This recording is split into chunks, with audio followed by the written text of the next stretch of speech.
तो hello guys, कैसे सभी लोग। Welcome back to YTLC scholars, जहाँ पे आपको एक्सक्लूसिव एंड प्रीमियम कंटेंट मिलता है एट फ्री कॉस्ट। तो क्वेश्चन नंबर 6 पर हम आ चुके हैं।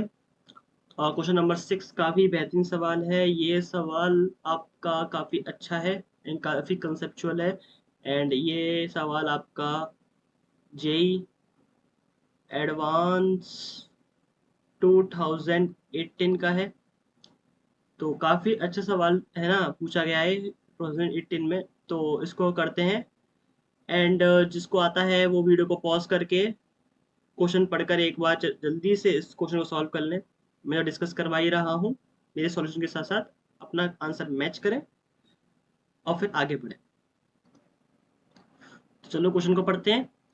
An infinitely long thin non conducting wire. ठीक है, कैसा वायर है? इन्फिनेटली है, लॉन्ग है और नॉन कंडक्टिंग वायर है। Parallel to z axis, carries a uniform line charge density lambda. ठीक है, it pierces a thin non conducting sphere, मतलब ये स्फीयर दे रखा है। ठीक है, इसका रेडियस r है।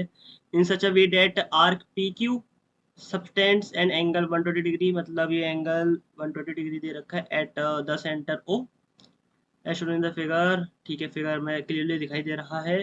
The permittivity of the free space is epsilon naught. क्या कह रहा है? Find the electric flux through the shell, मतलब इससे कितना फ्लक्स देखने को मिलेगा।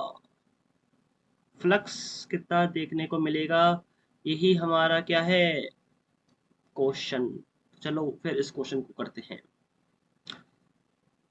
कॉन्सेप्ट क्या क्या लग रहे हैं इधर, एक बार डिस्कस कर लेते हैं कॉन्सेप्ट।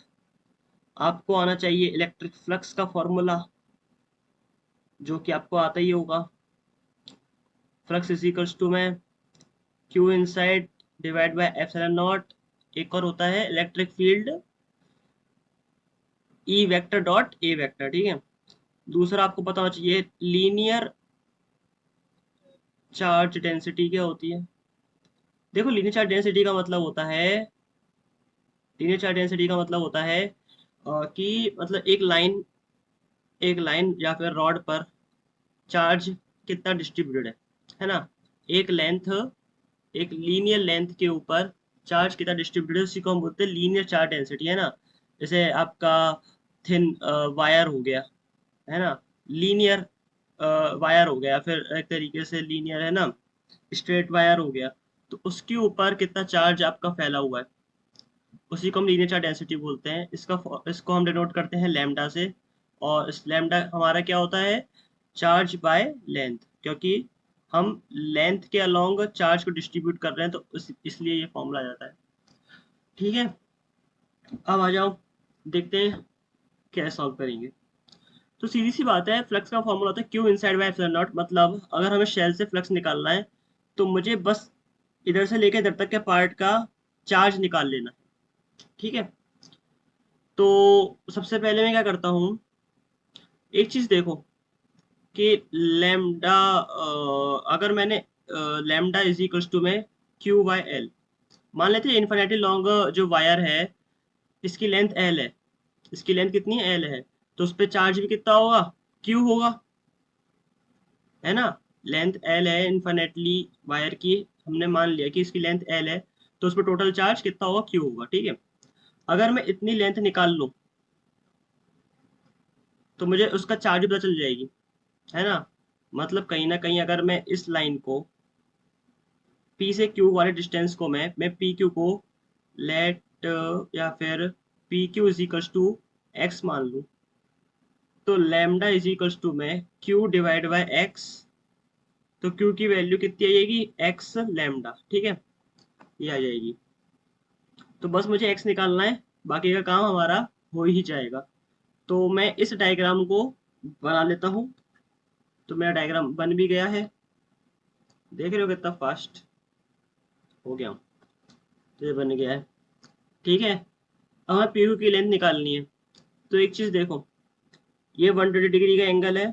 मैं इधर से एकदम परपेंडिकुलर बाइसेक्टर ड्रॉ कर रहा हूँ ओ के लिए।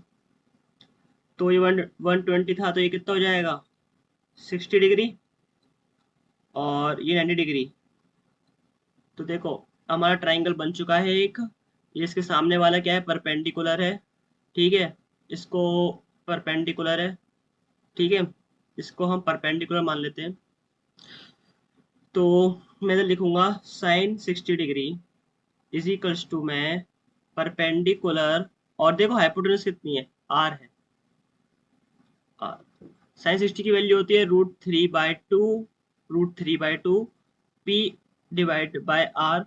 तो पी की वैल्यू कितनी आ गई, √3/2 आर।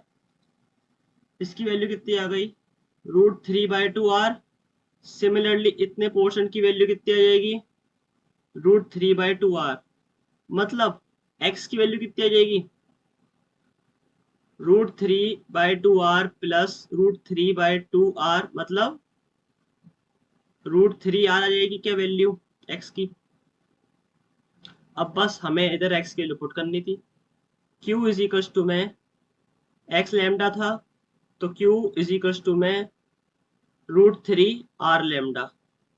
मतलब इस p से लेकर q तक इधर कितना चार्ज है, √3 r लैम्डा, ठीक है, ठीक है, समझ गए, √3 r लैम्डा है। अब बस हमें फ्लक्स निकालना था, तो फ्लक्स थ्रू शेल क्या होगा, क्यू इनसाइड और शेल के अंदर divide by epsilon not. Q inside कितना आ गया, √3 r lambda divide by epsilon not. ये हमारा हो जाएगा फाइनल आंसर। तो ये हमारा फाइनल आंसर हो गया। तो आ गया फ्लक्स। तो देखा कितना अच्छा सवाल था, और जेई एडवांस में पूछा गया था, है ना, काफी सही सवाल था ये, मुझे तो काफी अच्छा लगा। इफ आप ये कर पाए हो तो बहुत ही अच्छी बात है, ठीक है, बहुत ही अच्छी बात है अगर आप ये कर पाए हो। और इसका फाइनल आंसर ये रहा, क्या, √3 r lambda by epsilon not. तो ऐसे ही क्वेश्चन आते हैं इस चैनल पर। तो आपको अच्छी लगी हो वीडियो तो लाइक करें, और अगर आप चाहते हैं कि ऐसी क्वेश्चन प्रैक्टिस करने को और भी मिले आपको, तो इस चैनल को सब्सक्राइब कर लें, ऐसी ही वीडियोस इस चैनल पे आती रहती हैं। तो अच्छी बात है। तो चलते हैं, बाय बाय।